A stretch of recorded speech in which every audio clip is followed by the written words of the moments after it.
بسم اللہ الرحمن الرحیم۔ السلام علیکم ناظرین، آج ہم اس ویڈیو میں ایک دل دہلانے والا واقعہ سنیں گے۔ شام کا وقت تھا، دو دوست قبرستان میں کھڑے ایک قبر کھدوا رہے تھے۔ ایک کا نام زید تو دوسرے کا نام عابد تھا۔ یہ قبر ان کے دوست رشید کی تھی۔ وہ عابد کا بھائی تھا اور زید ان دونوں کا دوست تھا۔ ایک ہفتے میں ہی رشید کی شادی تھی، لیکن خاندانی دشمنی کی بنا پر اس کا قتل کر دیا گیا۔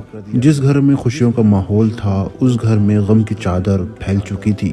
رشید کے ماں باپ جیسے کہ زندہ ہی دفن کر دیے گئے ہوں۔ اس گھر پر جیسے کہ قیامت ہی ٹوٹ پڑی تھی۔ قبر کھودنے والے نے اس قبر کی کھدائی مکمل کی اور ان دونوں دوستوں سے کہا، یہ لو بیٹا، میں نے قبر کھود دی ہے، جب جنازہ آ جائے تو مجھے آواز دے دینا، میں تھوڑا اپنی جھوپڑی میں آرام کر لیتا ہوں۔ اور یہ کہہ کر وہ چچا وہاں سے اپنی جھوپڑی کی طرف چل گئے۔ عابد اپنے کانپتے ہاتھوں سے گھر والوں کو فون ملاتا ہے اور پوچھتا ہے کہ میت آنے میں ابھی کتنی دیر باقی ہے۔ وہ یہ کہہ کر رو دیا کیونکہ ان تینوں میں بہت زیادہ دوستی تھی۔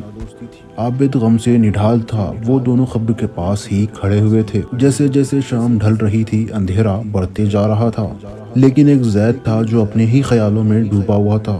عابد نے جب اسے بلایا تو وہ جیسے چونک پڑا اور بولا کہ رات کے وقت قبرستان میں کتنا خوف آتا ہوگا، کہ مردوں کی ہی ہمت ہے جو یہاں پر رہ جاتے ہیں، ورنہ زندہ انسان تو خوف سے ہی مر جائیں گے۔ میں تو یہ سوچ رہا ہوں کہ کیسے فرشتے مردوں سے حساب کرتے ہوں گے، کیسے وہ قبر میں آتے ہوں گے۔ بڑا عجیب بات کر رہا تھا اور تبھی اس کا موبائل بجتا ہے اور وائبریشن ہوتے ہوئے اس کا موبائل قبر میں گر جاتا ہے۔ عابد اس کی طرف غصے سے دیکھتا ہے، لیکن اس میں زید کی کوئی غلطی نہیں ہوتی ہے، اور کہتا ہے، میرے ہاتھ سے چھوٹ گیا بھائی، میری مدد کرو جس سے کہ میں اپنا فون اٹھا لوں۔ یہ کہہ کر وہ رشید کی قبر میں اترا اور اپنا فون اٹھایا جو کہ مٹی سے بھرا ہوا تھا۔ پھر عابد کی مدد سے وہ باہر نکل آیا۔ پھر عابد دور جا کر ایک پتھر پر بیٹھ گیا۔ اب یہ دونوں رشید کا جنازہ آنے کا انتظار کر رہے تھے، لیکن زید کے دماغ میں کچھ اور ہی چل رہا تھا۔ قبر کے پاس کچھ سلیبیں رکھی ہوتی ہیں اور زید کی نظر ان پر پڑتی ہے اور وہ کہتا ہے، عابد کیا تم ان سلیبوں کو ایک ایک کر کر اکیلے اٹھا سکتے ہو؟ عابد نے کہا، ہاں، مگر کیوں؟ زید نے اسے کہا کہ میں تھوڑی دیر کے لیے رشید کی قبر میں جاؤں گا، تم اوپر رہنا اور یہ سلیبیں مجھ پر رکھ دینا، میں دیکھنا چاہتا ہوں کہ قبر میں آخر کیا ہوتا ہے، اور جب انسان کے اوپر سلیبیں رکھ دی جاتی ہیں تو کیا ماحول ہوتا ہے۔ عابد کو یہ سب سن کر خوف کے مارے اس کا برا حال ہونے لگا۔ اسے ڈانٹنے لگا، تم یہاں پر بھی شرارت کا سوچ رہے ہو، تمہیں ڈر نہیں لگتا؟ اور اتنی دیر میں جنازہ آ گیا تو سب کیا سوچیں گے؟ اپنی دوست کی خبر سے مذاق کر رہا تھا۔ نہ بابا نہ، میں تمہاری کوئی مدد نہیں کرنے والا۔ زید اسے منانے لگا کہ کچھ ہی دیر کی تو بات ہے۔ عابد نے اسے لاکھ منع کیا، لیکن زید بھی کہاں باز آنے والا تھا۔ اچھا، یہ میری آخری شرارت ہوگی، اس کے بعد میں کبھی بھی شرارت نہیں کروں گا، پھر تم یاد کرو گے میری شرارتوں کو۔ زید کے منانے پر عابد تیار ہو گیا اور زید بے خوف ہو کے رشید کی خبر میں اتر گیا اور بیٹھ گیا۔ اس کے بعد عابد نے ایک ایک کر کے ساری سلیبیں اوپر رکھ دی۔ کہا، تمہارے اوپر مٹی بھی ڈال دوں کیا؟ زید نے مسکراتے ہوئے کہا، ڈال دو میرے بھائی، اجازت ہے۔ اس کے بعد عابد نے چوتھی سلیب بھی اوپر رکھ دی۔ وہ دور جا کر بیٹھ گیا اور خوف کے مارے اس کی پوری حالت تھی کہ اگر لوگ جنازہ لے کر آ گئے تو اس کا کیا ہوگا۔ یہ سوچ کر وہ ایک دم اٹھا اور قبر کی طرف گیا۔ زید کو میسج کیا، ہاں کہو تو اٹھا لوں سلیبیں، لیکن جواب نہ آیا۔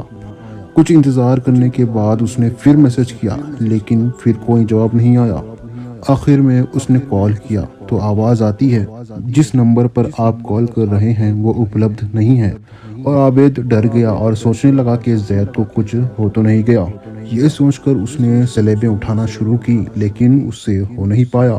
یہ وہی سلیبیں تھیں جو کہ اس نے کچھ دیر پہلے اکیلے اٹھائی تھی، لیکن اب یہ سلیبیں اٹھنے کا نام ہی نہیں لے رہی تھی۔ مارے خوف کے وہ قبر کھودنے والے چچا کی جھوپڑی کی طرف بھاگا۔ انہیں ساتھ آنے کو کہا۔ قبر پر پہنچے تو گورکن نے کہا، جنازہ تو نہیں آیا نا؟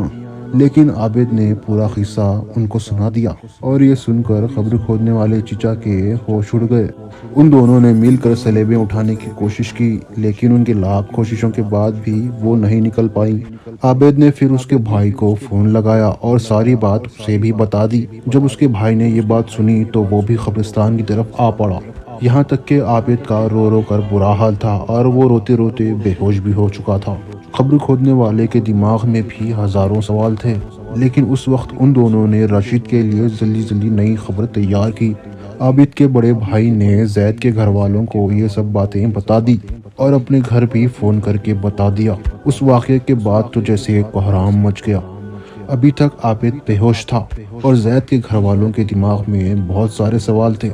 کہیں عابد نے زید کو مار تو نہیں دیا، لیکن یہ سب باتیں تو تب ثابت ہو سکتی تھی جب کہ اس کی خبر کو کھودا جاتا، لیکن یہاں تو سلیبیں اٹھنے کا نام ہی نہیں لے رہی تھی، اور وہ سلیبیں تو 10 آدمیوں سے بھی نہیں ہل پا رہی تھی۔ یہ تو اللہ کے معاملات میں بے ادبی کا نتیجہ لگ رہا تھا۔ تھوڑی ہی دیر کے بعد عابد کو ہوش آ گیا اور اس نے سارا معاملہ بتا دیا۔ سب حیران تھے، یہ کیا معاملہ ہے، آخر سلیبیں اٹھتی کیوں نہیں؟ زید تو بالکل صحیح سلامت تھا، تو یہ سب اچانک کیسے ہو گیا؟ رشید کو قبر میں دفنانے کے بعد سب لوگوں نے کوشش کی، لیکن قبر کو کھولا نہ جا سکا۔ یہ زید کی شرارت کا عبرتناک انجام تھا۔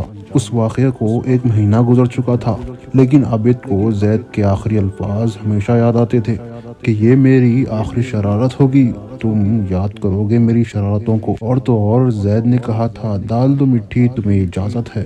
یہ الفاظ سوچ سوچ کر عابد رویا کرتا تھا، چیختا تھا اور چلاتا تھا کہ کیسے ایک مذاق نے ایک انسان کی جان لے لی، اور مذاق بھی خبر سے۔ اس آخری منزل کے بارے میں انسان اگر سوچے بھی تو اس کے رونگٹے کھڑے ہو جاتے ہیں، اور وہ کیسا انسان تھا کہ اسے زندہ اترتے ہوئے بھی قبر کا خوف نہیں آیا۔ دراصل قبر دنیا سے پردے کا دوسرا نام ہے، اور اسے ہی بے پردہ کرنے کی کوشش کی جائے تو انجام کیسے اچھا ہو سکتا ہے۔